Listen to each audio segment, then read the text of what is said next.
We are in the season of redefining our parental responsibility, anchored in our season theme, parental investment in a child. Today is our fourth episode, and the fourth episode is about parenting with empathy. Trust me, I'm excited about this. How practical can parenting be? Let us explore this. We did agree in our previous episode that there is no child born knowledgeable of what is right and what is wrong. Neither are they born knowing what is acceptable or not acceptable. And this is not only in a child in terms of the infants or the toddlers. I'm talking about a child as they advance from one stage of life to another, from an infant to a toddler, to childhood, to teenage, to adulthood. Every stage of life, there is no time a child will step into their new stage of life and know what is expected of them. What this means is that they are not wired in any way to be compliant and to have any self-control.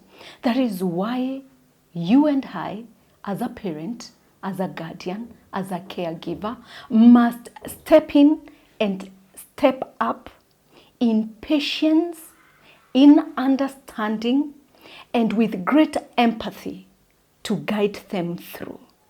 We must come up with the acceptable code of conduct and then communicate it to them depending on the stage of life they are in, so that they are guided and they understand even when disciplinary measures are being enforced. Why they are being enforced? Because they already know what is expected of them. Parenting with empathy. So, what is parenting with empathy?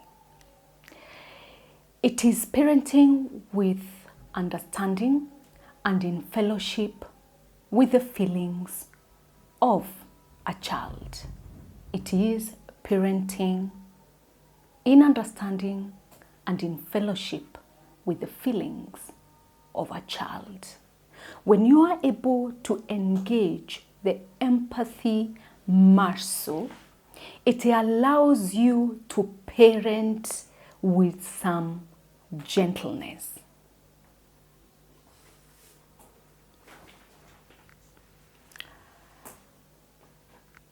What we mean by gentle parenting, it includes, or it means simply being a respectful parent, being a mindful parent, and being an intentional parent. 3 aspects in gentle parenting: respectfulness, mindfulness, and intentionality in your parenting mission.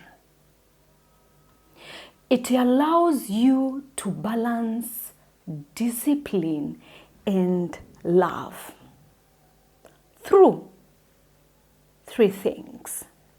You acknowledge that the child has feelings. It allows you to acknowledge the feelings of a child. Number 2, gentle parenting allows you to acknowledge the person of a child. That this is not just a child.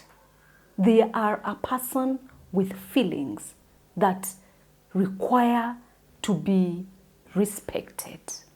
And that it helps you understand the motivation behind the challenging behavior.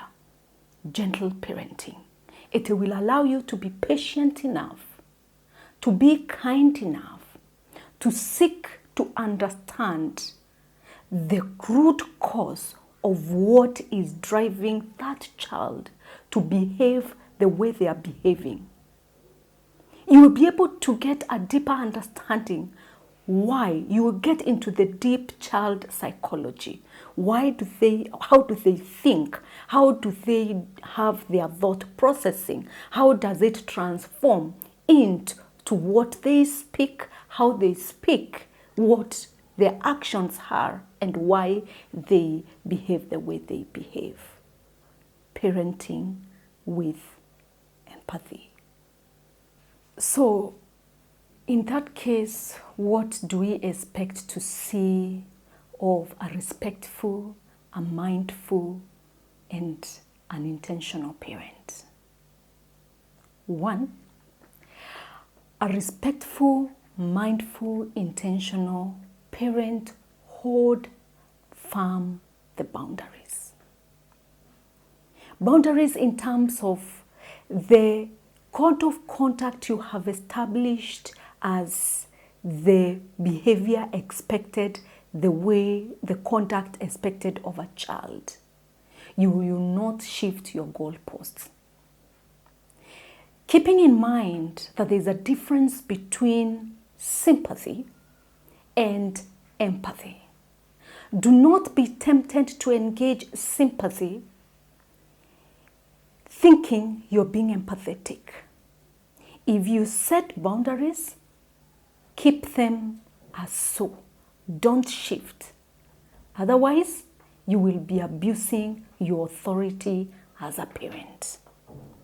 Point number 2, what do we expect to see of a respectful, mindful, and intentional parent? A mindful, respectful, intentional parent will extend choices and not giving orders and commands. And this one is not going to settle very well with a number of us. What I'm trying to say, and I mean it, we need to stop throwing our parental weight around in an attempt to correct behavior. We need to stop throwing our parental weight around in an attempt to correct behavior. Seek to understand the root cause of why the child is deviating from the expected code of conduct. Number 3, what do we expect to see of a mindful, respectful, intentional parent is you abstain from rewards, from threats, and punishment. Don't be in the habit of telling a child, when you do this, I will give you this. Because behaving right, being in the right line of behavior is not an option. It is the right thing, it is a good thing to be disciplined. So don't be in the habit of, in quotes, bribing them so that they behave the way they're expected to behave right. You have rewarded them here. Who will reward them when they step out there? Equally, don't punish them and throw threats around. So a mindful, respectful, and intentional parent will abstain from rewarding. They will abstain from imposing punishment and treating, disciplining, and correcting the character, the behavior of a child as a punishment, and restrain from throwing threats. You can imagine you are on a journey, you're driving, and a child refuses to belt up, and you tell them, I'll stop the car here and drop you off here, and you stay here.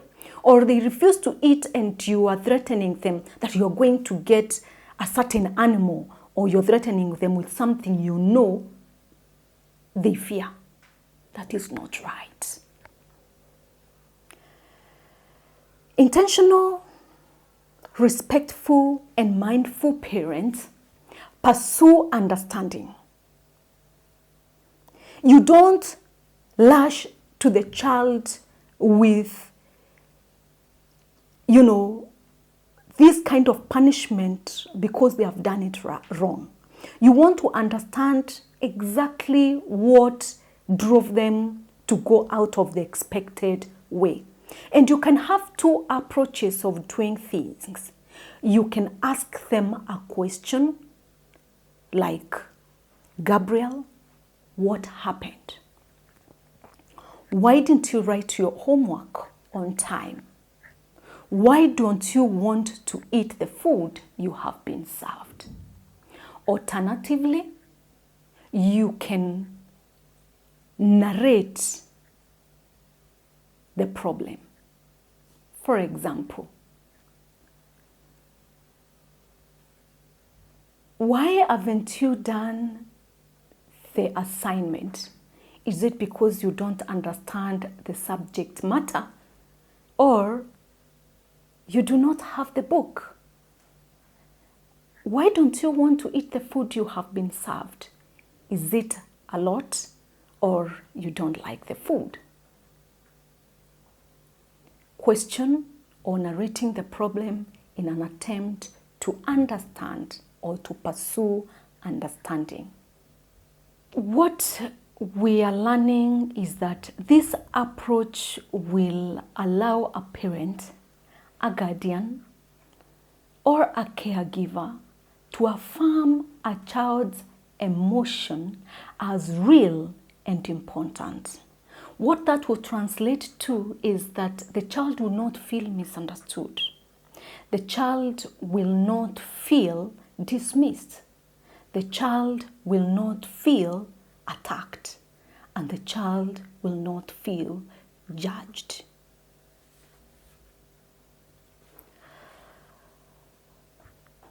So, parenting with empathy will enable a child to recognize and be in control of their emotion.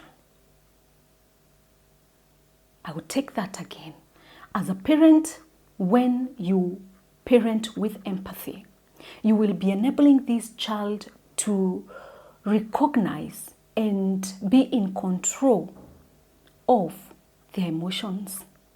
Number two, parenting with empathy will enable you as a parent, as a guardian, as a caregiver to be curious about what is happening in the life of a child. And number three, it will help a child not to feel like they are being put on their defense. Because if a child feels like they are being put on defense, then you would expect them to go at any length to defend themselves, and especially when they are at the teenage age and when they are graduating to be young adults. And that brings us to this critical question. Do you want to be a mindful parent and less reactive? Engage your empathy muscle in parenting.